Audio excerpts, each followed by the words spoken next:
Sober Fierce, Episode 5. Reschedule your daily routine to become fierce and find confidence with sobriety. Hi, I'm Erin Frame. I am here with another episode of Sober Fierce.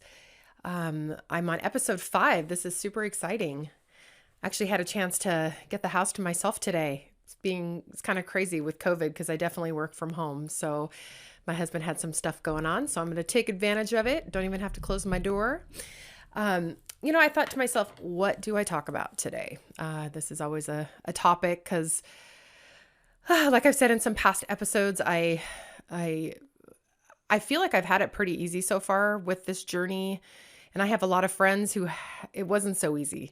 And I actually talked to a good friend of mine yesterday that said, we all get there different ways, and there's nothing wrong with which way we choose to go about it. I really think it really does have to do with the time in my life when I did make this conscious decision to stop drinking and really find my fierce, which to me, if you look up fierce in the dictionary, it's kind of, it says things like angry and all things like that. To me, that's not what it is. To me, it's just an attitude that you need to have sometimes to kind of just pull yourself through, like I've talked about before, a persona, maybe I have no idea. Who would you want to be? Somebody just tough, somebody that, can approach any situation. At least that's how we see it from the outside, but can approach any situation and just kick ass, and so that's where the Sober Fierce title came in, and where I'm finding it is extremely helpful, because when I do start to feel a little weak or discouraged or down, sad, craving wine, craving a Manhattan, I kind of say to myself, okay, girl, you got this. You got to put on that fierce persona. Stand up straighter, do what you got to do. One of the major, I think, shifts for me when I started this journey, the 1st of January, was I had to reschedule my schedule. And that's what I want to talk about today. With wine or with alcohol or with whatever is going on in your world, my guess is that you plan for that. You plan for that time every day.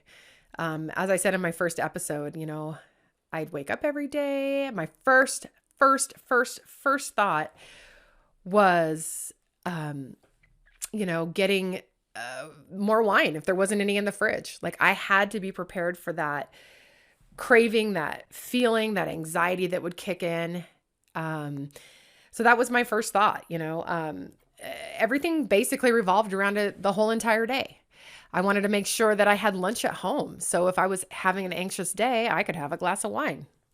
Or just anxiety, just taking a shot, just to get rid of, just numb that, So a lot of what I've done up till this point, what I want to talk about today, is really reframing your schedule, rescheduling your schedule. I know that 3:30 would roll around, and don't laugh, but our very favorite show that we watch all the time, and I've seen each episode like 50,000 times, I don't even know, is Two Broke Girls. My husband and I, we can just watch it over and over and laugh our asses off. And it's just got such funny humor. Every time I see it, I notice something different. But that was kind of part of the ritual. Okay, Two Broke Girls is on at this time. We need to make sure we're stocked up, make sure that I've planned the dinner, because as soon as I've had a couple drinks, most likely I'm not going to be cooking, or if we're going to order food in.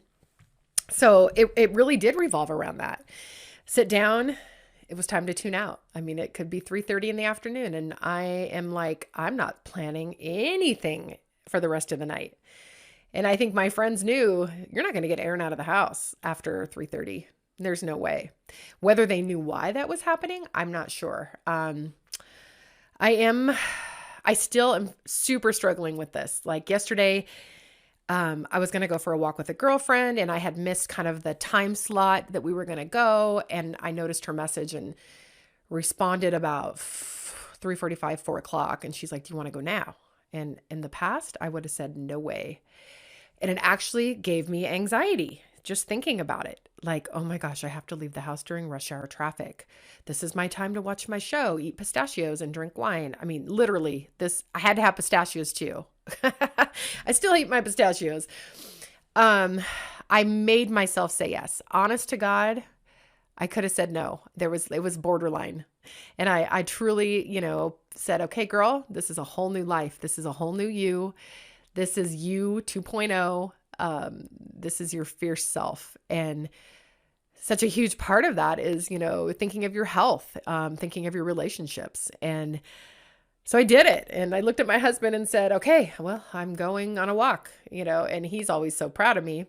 But I'm sure in his mind too, he's thinking, wow, this girl never leaves the house past 4 o'clock.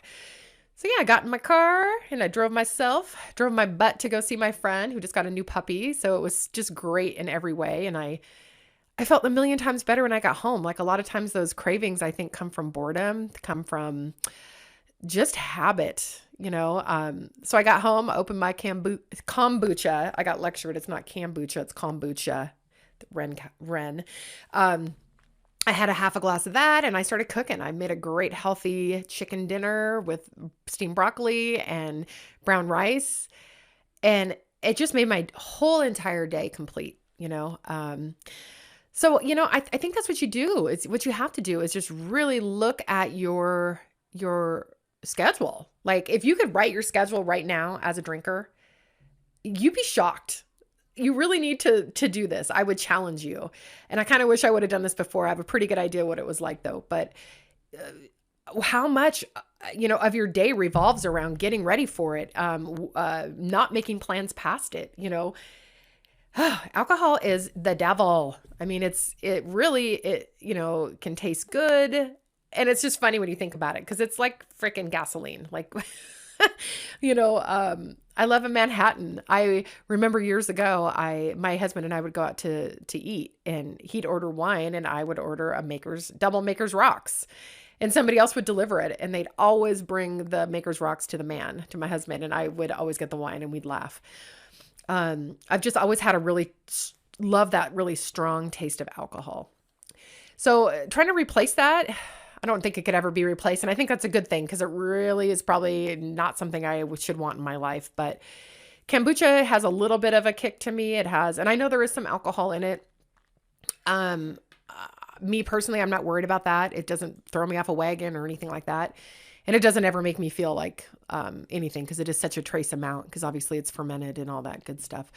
But I think, try to replan, come up with something that maybe make some kind of creative drink. It doesn't even need to be a mocktail. That's another thing that bugs the crap out of me sometimes is, oh, I want my drink to taste like a Long Island iced tea, or I want my drink to taste like this. For me, if it didn't have alcohol in it, it's not anything I'd want. Like it had to have, if it was, a mojito, which I don't even like, but you could taste the rum in it. And they always say, a well-made drink, you shouldn't be able to taste that. Well, to me, that's not a well-made drink. So yeah, that's my challenge to you, is really take a look at your schedule, really make a schedule with alcohol and make a schedule without alcohol and just see what that day might look like. Because God, did I waste a lot of freaking time. I think back on that. It's like my day consisted of like, how many hours in a day did I actually do stuff? And I mean, I'm a hard worker. My brain never stops. I'm constantly doing stuff to a fault. That's always a struggle for me. You'll be surprised how many more hours you can find. Not that you want to do more stuff with your day, but you're going to be a whole lot happier with your choices. Take up a hobby, and that's another thing I joke about. There's a top realtor in town here. The guy's phenomenal. And he's in my office, or he was in my office. And here's little old me, feeling bad for myself, I guess. Like, how are you so successful? And don't get me wrong, I do okay.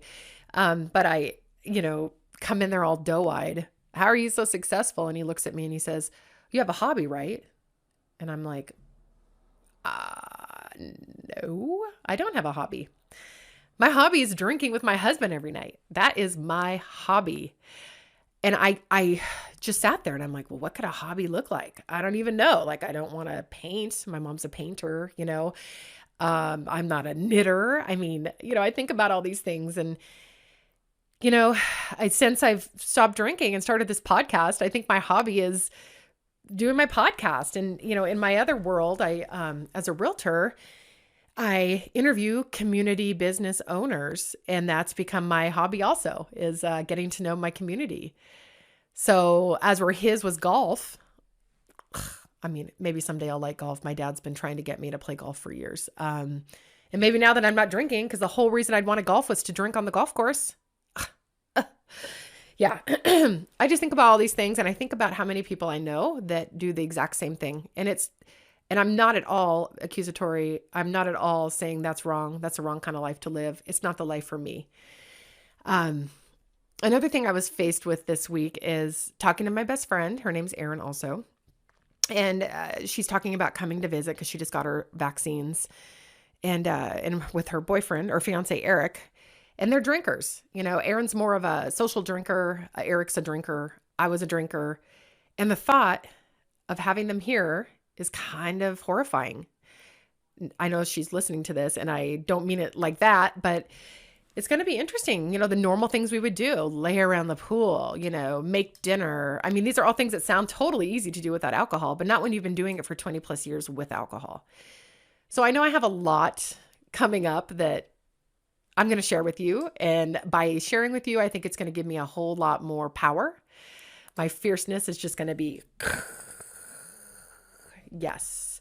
So I'm nervous, but excited, and I've kind of already talked to her about it. So I think that's something that's really important too, is don't be embarrassed, talk about your journey, talk about just do it.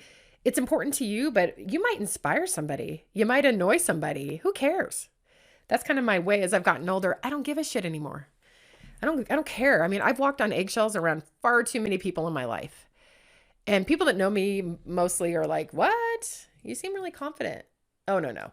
I'm finding my confidence, and I'm finding my confidence with sobriety. Not my favorite word, sobriety, but I don't know what else to use. Being alcohol free, whatever, freaking sobriety. And I think I'm so excited. So I just, in regards to that, I think I might've mentioned before, I really want to have shirts and hats made that say sober fierce. And I'm actually working with Ren. She was on my third show, and she's also my marketing guru. We're working on a logo right now for that. And hopefully in the next couple episodes, I'll have my hat on or a shirt. And honest to God, I see such great things happening. Like, I want to show that off. I want to wear that to the grocery store. I live up here, very wealthy people, very friendly town though. Tucson is a very friendly town. But I want somebody to look at my hat and go, does that say sober? Because there is such a stigma, I feel. I'm finding though more and more of my friends are stopping the drinking starting 2021. It's kind of an interesting thing. I think a lot of people had a chance to reflect a lot more this last year. So I'm excited. So I know I kind of got off track because I totally do that. But yeah, so please reschedule your schedule. That is a topic today. Reschedule your schedule. Make a drinking schedule, make a non-drinking schedule. See how much more time you could find to do other things. But that's my challenge to you. My next episode, oh my gosh, I have Carol Caruth on, who is the owner of Fit Body Boot Camp here in Tucson, Foothills and Rincon location. She's my personal coach when it comes to diet and exercise, and she's amazing. She has so much knowledge, and I truly feel that to start this journey or to continue on with this journey or to pick yourself up off the floor again and restart this journey, you need to hear from her. She, getting your diet right, or even after you stop drinking and maybe you're feeling certain things, she could really maybe give you some ideas of a plan or who to go to kind of start that healthy part of your life. Because when you quit drinking, other than just quitting drinking, don't you want to make yourself even better? Because I know I do. So yeah, I guess that's it. Today I feel good today. I actually got up and I did some meditation, and I did a gratitude meditation that I will post the link to on this. I came up with 41 reasons, 41 words to write down for what I was grateful for after this. And I feel fantastic. So yes, that's it. Until next time, find your sober fierce and don't forget to reframe your future. All right. Peace. Listen to more episodes by going to soberfierce.com.